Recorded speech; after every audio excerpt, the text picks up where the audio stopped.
Hello, everyone. So, we're back again with another episode.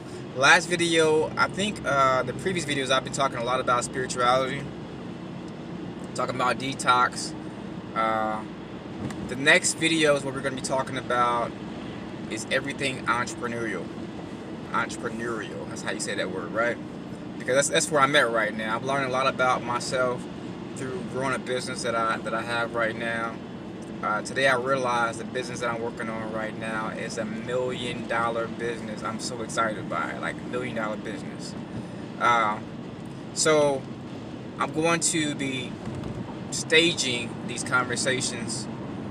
Today's conversation is gonna be about the cash flow quadrant mindset. Okay. So welcome today to the Spider's Web. We're always trying to help you to figure out who you are. We're taking everything together, combining it in a large network like a spider's web, and we're figuring out who you are. Self-realization, self-actualization. Today's conversation is on the cash flow quadrant. Some of you all may know what that is. If you don't know what that is, you need to get a chance and either download the book on Audible or find the book by Robert Kiyosaki, Cash Flow Quadrant. This book is an amazing book that discusses mindset. Now, of course, I have heard mindset discussed in many, many ways. I went to a lot of business opportunity meetings, and they always, usually the first subject they're going to hit you with in their training is mindset. I thought it was a bunch of bull, honestly. I thought mindset was like, just go do it. You just go and sell the products, or you go do it. You make it happen.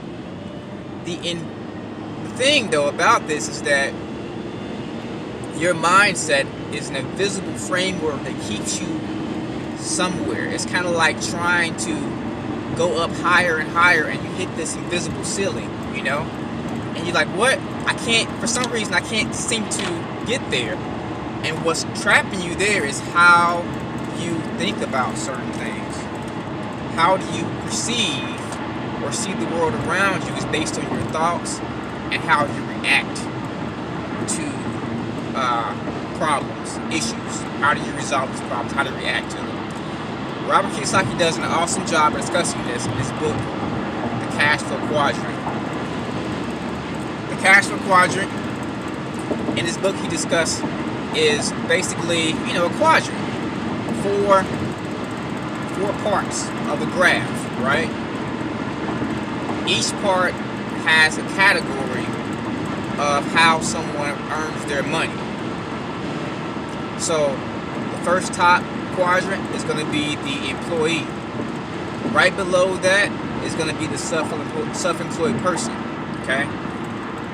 To the other side of that, on the other half of the quadrant, is going to be the investor, and above that is going to be the big business owner. So let's dive right into it. The employee earns their money by way of a salary or an hourly wage. They are locked into hour trading time for money kind of thing, okay? A self-employed person like myself, it still trades time for dollars, but they are an independent contractor. They don't use a W-2 for their tax purposes. They use I can't even think what it's called right now. Anyway, it's not that important. The important part is that a self-employed person still is limited by his time. Okay. The investor is not using time to make money.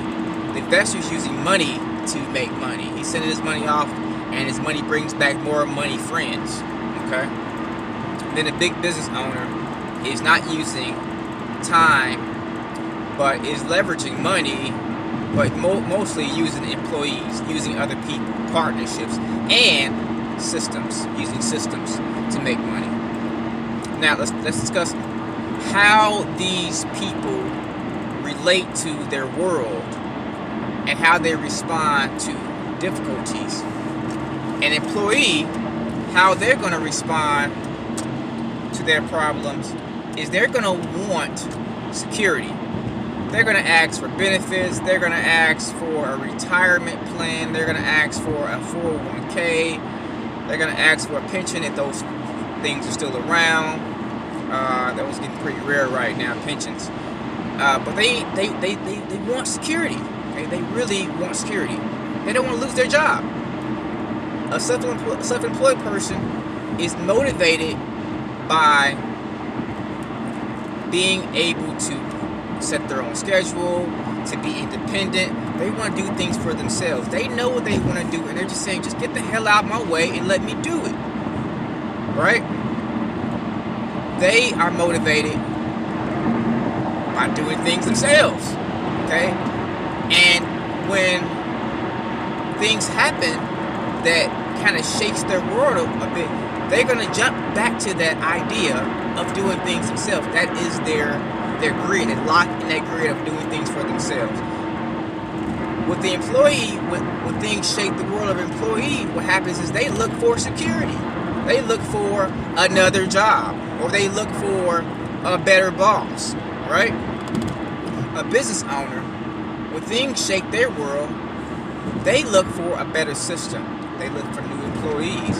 They're motivated by leveraging, doing as much as possible with the least amount of effort. And if a business owner has the ability to run a business and walk away from the thing, and it still is going to survive. If I walk away from my business, it's going to die.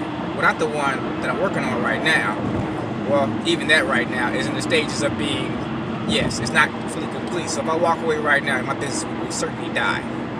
My goal is to get to the big business owner position where I can walk away and it won't die. The investor is motivated by the deal.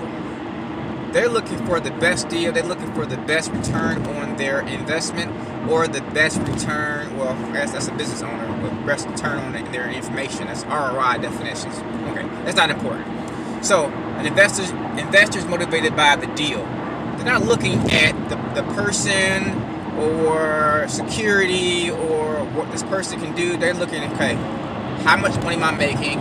How fast can I double my money? That's another thing the investor's looking for. So I'm not really sure how an investor would respond to fear. Well, they probably would look for a better deal. That's probably what they would do, look for a better deal. So we have spent time discussing the cash flow quadrant. This is really, really important to you if you want to be a business owner, because guess what? You fall in one of these categories. Either you're an employee, either you're a business owner, or you're a self-employed person, or you're an investor.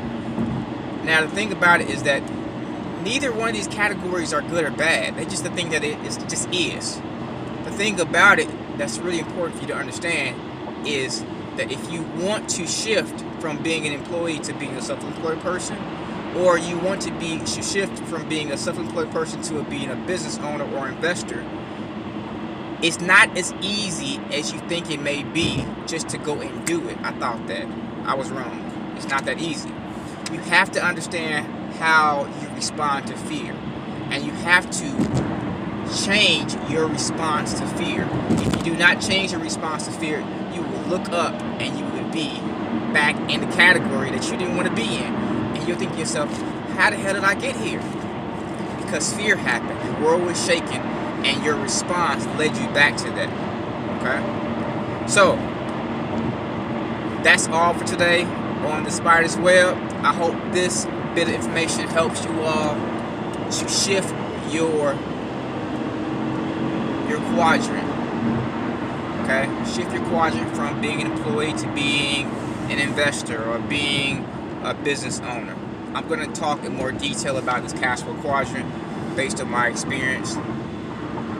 I mean, I can't tell you how important this is. If you need to watch this video multiple times, get Robert Kiyosaki's book, The Cash Flow Quadrant. Listen to the audio book.